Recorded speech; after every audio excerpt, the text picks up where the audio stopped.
Hi, good afternoon, everybody. Thank you. Welcome. Thank you for joining us in this Tuesday's virtual chat series with Studer Education and the 9 Principles. We have a topic that I love today, focusing on employee well-being in a virtual environment. I'm going to go ahead and introduce our host, Dr. Gayle Juneau-Butler. Hi there. Good afternoon, everyone. Thank you for spending 30 minutes of your valuable time with us today. I'm Gayle Juneau-Butler, and I am one of the coaching team with Studer Education. In fact, I'm approaching my 2nd year with Studer Education as one of the coaches, and very happy to be able to lead this session today. Just a little background on this topic and its significance to my life and to work in general in a way that I think you guys may be able to relate to. I, at the time of joining Studer Education, had been in the same office, literally parking in the same parking spot in 8 to 5 land of a physical office every day. When I joined the team, I knew that work would be more virtual. I live in Las Vegas. Our company is in Pensacola. And I also knew that working with partners was going to mean work on the road. At the time of learning that that was going to be the new reality, I'd also found a new love for health and wellness in my own life. And as a result of those 2 realities, have really become interested in personal and professional connections and alignment of personal and professional health and wellness and well-being. So with that being the case, and giving you a context for how and why it's important to me and the reason why I'm hosting the session today, our agenda is organized into 4 points. They're short, sweet, and to the point. The first is about taking inventory of what the last whirlwind weeks have been like. Many of us have moved entire systems of learning from in space and in real time to virtual. Others of us have moved our entire meeting structure and connection with each other from being in place and real to virtual. So number 1, we'll be taking stock of what mindset does to influence how successful we are in this new reality of virtual work. Number 2 is paying attention to how important physical space is on success or impediments around virtual work environments. And number 3 is more that mind-body balance that keeps us sane while also keeps us productive.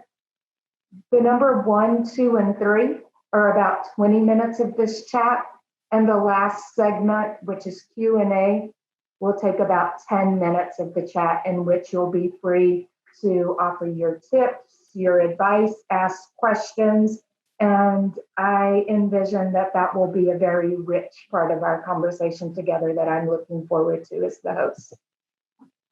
So to get started, I hope you have found your way with Slido. We are interested in, I am interested in, how you rate your adjustment to working personally. So give yourself a rating. There's 1 through 5.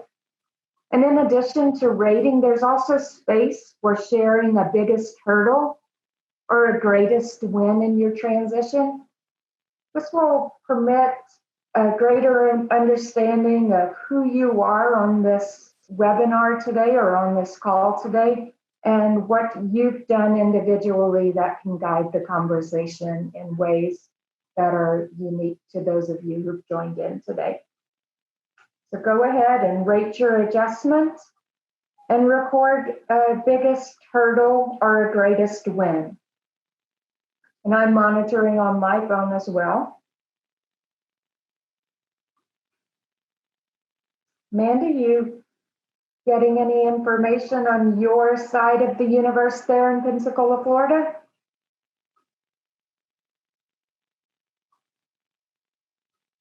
Looking looking right now at specifically at ratings, and we are seeing around 50% rate themselves at about a 4 out of 5, and then the rest, the other 50% is split in between 3 and 5. We're seeing, about a medium, 31% that are just sitting right there in the middle. The overall score is 3.9, but we're seeing a lot of responses in terms of hurdles. A lot of them being around the other people existing in the house and the furry animals as well, technical problems, overcoming those, balancing between the home needs and the work needs, lots around prioritizing and balancing, and maintaining focus as the weeks continue to pass where they're working from home.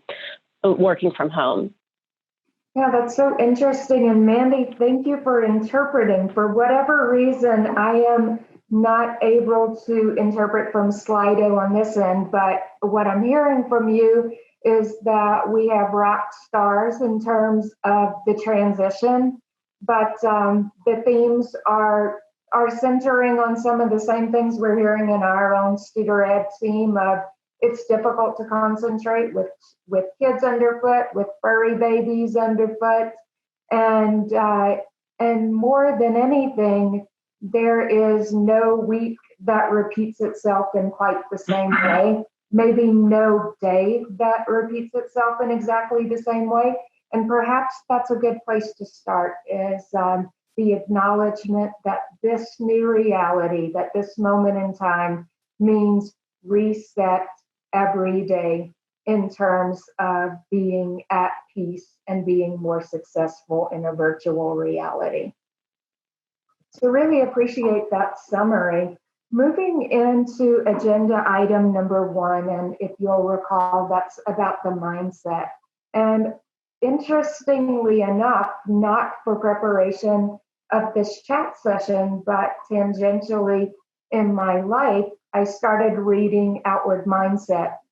And Outward Mindset is based on the premise that individuals in their work environments can either be focused on self and focused on self-improvements or self-obstacles, reaction to a particular experience by way of self only, versus the development of outward mindset, which centers around the question of how can I take my work, my connection to others, my thoughts about my engagement, and frame through one question. And that one question is, how do I help others through my work? So that is developing an outward mindset that has personal benefits, but is also beneficial to creating a healthy work environment.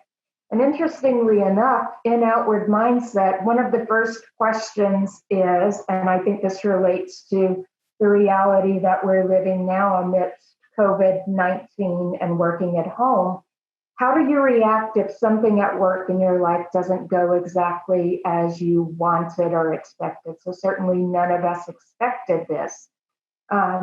I thought that was a great starting point, both in terms of shifting mindset to still helping the organization rather than living at home as an individual who is solo, focusing on self and self-work, to how do I can still contribute to my organization.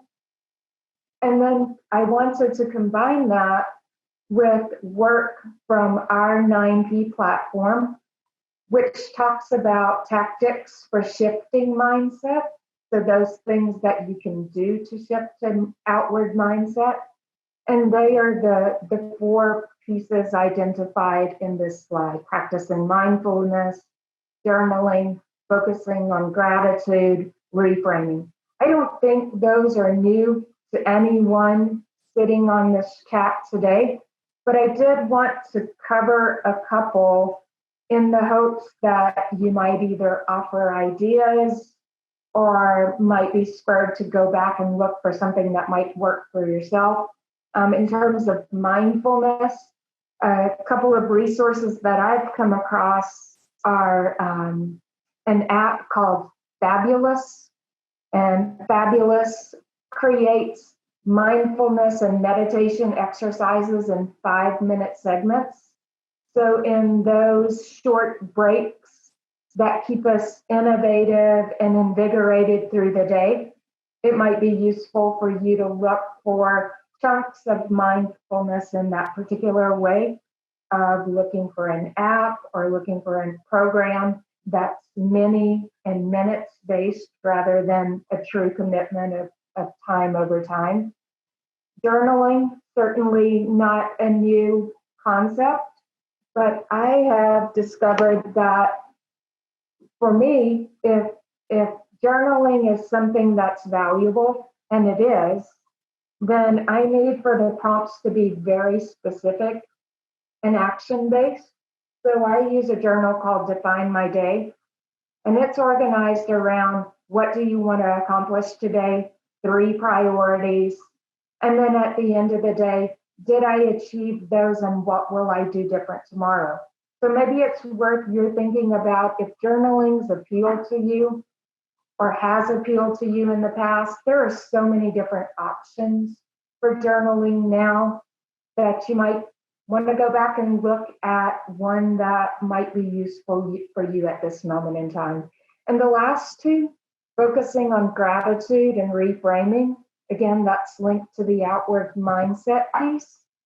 I thought I'd show ways that our partners tweeted out living out gratitude and reframing the educational experience in this moment in time. So you can see on the left, message by teacher to student, you're going to be okay, you're missed. The same is true in that third photo. This is an entire community of educators who got together and delivered a message to their students. Frame 2 and 4, story time by Zoom. And frame 4, learning to tell time via Zoom. So that's there are so many neat ways that our partners are reframing and demonstrating gratitude for work in this moment in time. And this is my way to showcase their work, but to also spur your ideas about what might work in your own environment. So moving right on to our second poll question. This is moving into the physical part of working from home or working virtually. What are the alterations or additions that you've made to your physical space for working from home, if you've indeed made those? So giving you just a second to respond to that one.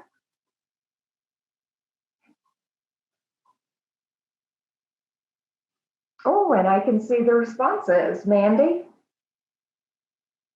So it looks like 75-25 in terms of participants who have made changes to working from home. So that's pretty cool. I wish we had a long time to discuss those because the ideas are far and wide in that regard in terms of preparing for this session. Anything else that you might see, Mandy, that sticks out to you on poll 2 and responses as they're coming in?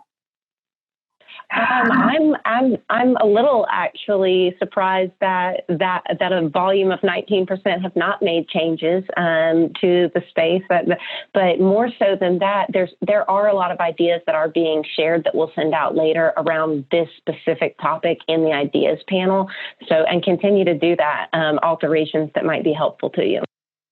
Very cool. So the last look that I'm taking at, have you made alterations or additions? 80% of you have, 20% of you are working life as normal.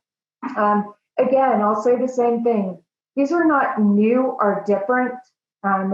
If you've been online at all in the last several weeks, then you've probably seen many iterations of creating physical space that works for virtual work. These are what I consider the 5 most frequently occurring that I could find in preparing for this session. You can read them, of course, And I'll say just a quick note that investing in a desk is something I'm considering doing. Haven't been able to design a space in which it's all mine all the time in my particular family situation. But at minimum, I know where I am in the morning. I know where I am at noon when the kids are eating and crazy. And I know where I am for meetings like this one in which focus and quiet are required. So I'm imagining that you all have done the same thing. In terms of the one that I thought might be cool for a discussion today, it's number 2, ditching the distractors. And I've not heard of this before, productivity hacks. So maybe I'm in the dark, maybe it's new to you too. But this is by Entrepreneur List, 10 Best Productivity Hacks to Crush It in 2020. Again, some of those, nothing new, figuring out what to do with all of our email, making to-do lists, finding a way to say no. But the 4 in which they are italicized and bolded were new and different to me, and I thought might be useful to you. Number 3 is make sleep a ritual. So 8 to 9 hours, yes, but going to sleep at the same time and waking up at the same time is the recommendation there. The next one, setting a theme, really a neat concept in terms of the recommendation for example, Monday is dedicated to annual plans for partners. Tuesday is dedicated to projects with partners. So that is the idea of a theme per day.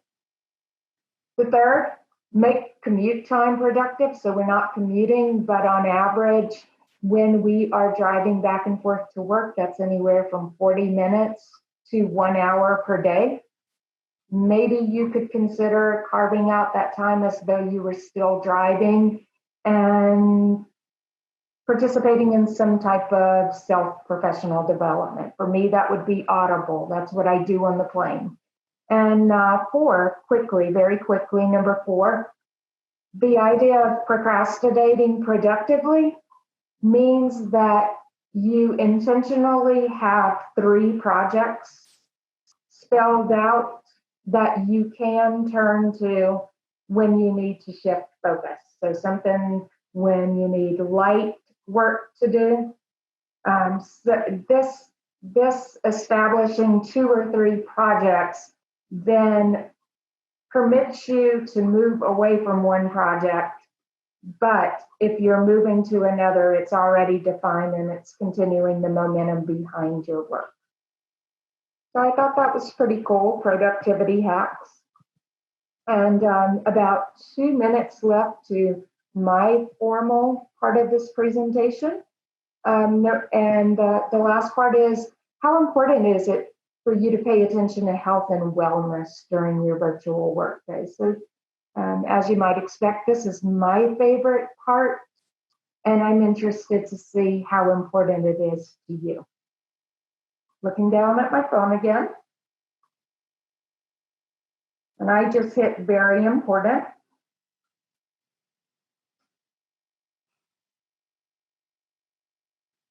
So Mandy, you want to take it away?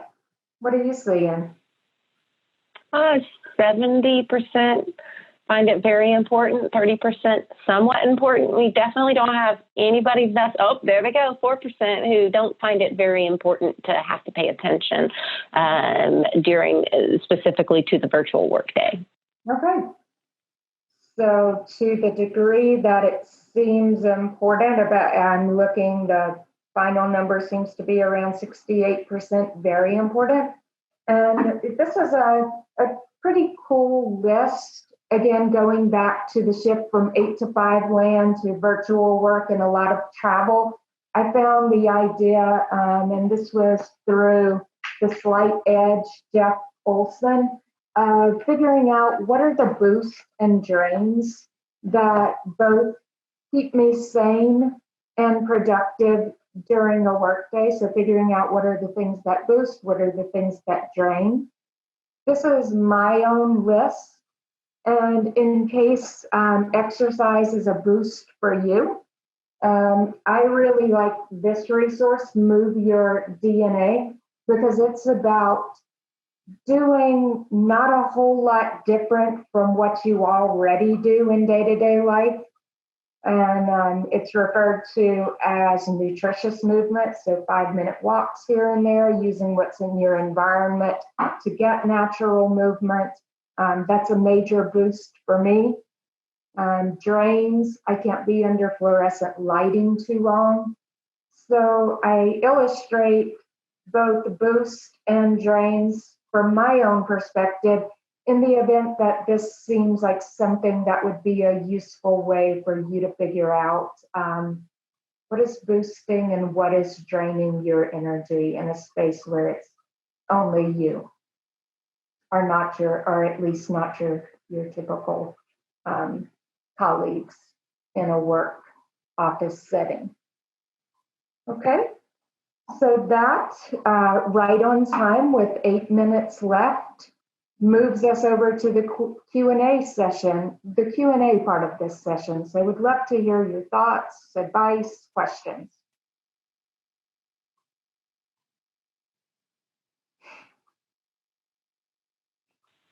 And can you see my screen, Gayle? I can, yes. All right, awesome. Okay. We've got allow me to move you over to the questions and answers. Then we've got a few questions. Mm-hmm. Okay, so let's say if I am leading a virtual team, what can I do to support their well-being?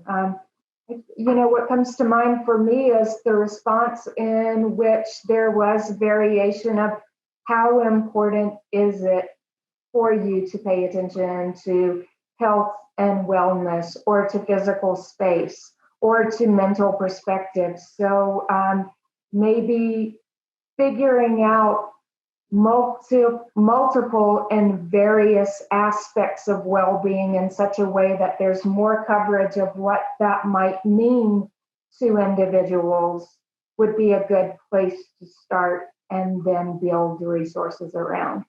And maybe ask the team for what are things that you're trying that work or don't work.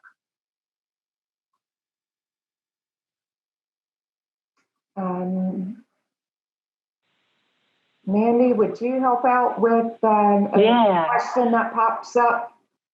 So I really like, how could I encourage my team to do more journaling? What could I do to foster this without forcing it?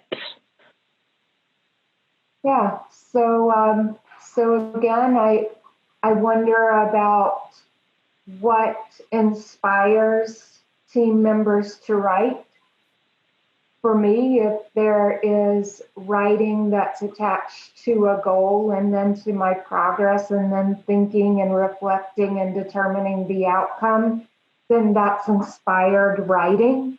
For others, it might be making sense of the overwhelming emotional aspects of living and working among a pandemic.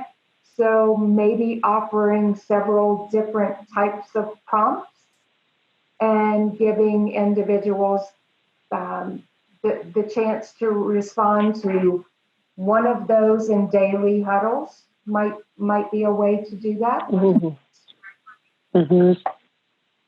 That's what I was just thinking, like giving an opportunity to have them share something from their journal if they want to as a win might be encouraging. Yeah, you know what, Mandy, that's great in terms of harvesting small wins around making the change to the virtual environment in a way that feels successful or an impediment. How could I check in on my employees' well-being without seeming to pry into their productivity? Yeah, so I think about one-on-ones with our team and with my particular leader. And innocuous but meaningful is what's going well, what's an area in which you may be experiencing some type of challenge. that seems to be a flexible enough question in such a way that an individual can take the direction that feels comfortable for him or her. So that would be specifically implementing some type of formal or informal rounding, and then questions around what's going well and what's an area of being stuck at this moment. What about, I like this one. If my schedule only allows for short spurts of wellness or activity, what do you recommend? So I'm going to come back to this one. Move your DNA.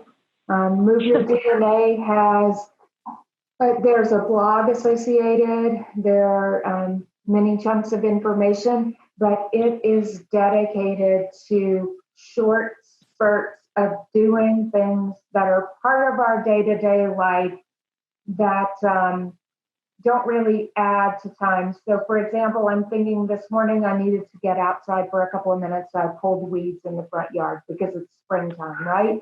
That's wellness. I got out of the fluorescent light. I moved my body. So what would I recommend? Any host of things that can be done in a couple of minute chunks that contribute to feeling better, being inspired, being engaged. Glad to dig into that question more individually, by the way. Yeah, we can submit some more things, maybe poll some people for what they're doing when they have like 2 to 5 minutes. Totally. Collect best practices among your group and give it a try. How can I express the importance of wellness in a virtual setting to my employees? Yeah, in the outward mindset, if I could find it really quickly, I think I probably can. But one of the first statements is, so again, the outward mindset is those who attempt to affect change by concentrating on changing mindsets are 4 times more likely to succeed than those who focus only on changing behavior. So the sense that the whole person needs to be taken care of in this environment, and that care and wellness and all of the things that contribute to a positive and healthy work environment. I think that's at least a first thought that comes to mind for me. We had somebody in the ideas panel also say, when asked about being intentional about health and wellness, schedule it on your calendar and make it non-negotiable. I mean, if you look to 3 different 5-minute, even 5 to 10-minute sessions throughout the day, a few days a week at least, I think that's a great idea too.